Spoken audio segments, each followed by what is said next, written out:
శారదా విద్యా నికేతన్ 98% ఫలితాలు సాధించి నగరంలో ప్రభుత్వ పాఠశాలల్లోనే ఉత్తీర్ణత శాతంలో ప్రథమ స్థానంలో నిలిచిందండి. సో హై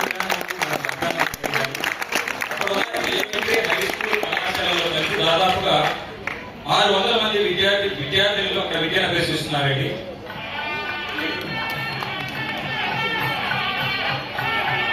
తెలుగు భాష ప్రావీణ్యంతో పాటు సంస్కృతంలో సర్టిఫికేట్ కోర్సులు అలాగే స్పోకెన్ సాంస్క్రిట్ కోర్సు కూడా వీళ్ళు ఆఫర్ చేస్తున్నారండి శారదా విద్యా నికేతన్ వారు.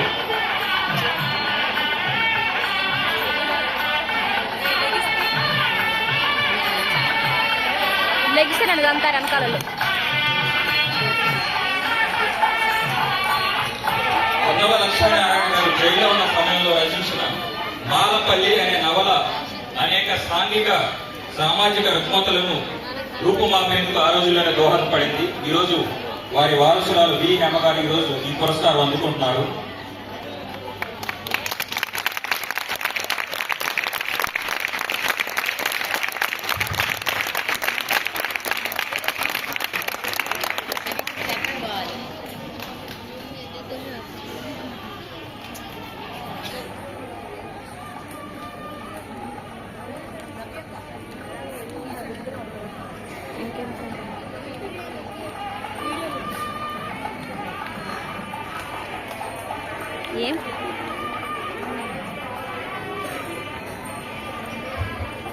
చివరిగా ప్రముఖ గాయకులుగా అభ్యుదయ గీతాలను ఆలపించిన టీవీ రమణ గారిని, రాజేష్ గారిని సత్కరించవలసిన పెద్దల అశోక్ గారిని, మండల ప్రసాద్ గారిని కోరుతున్నాను.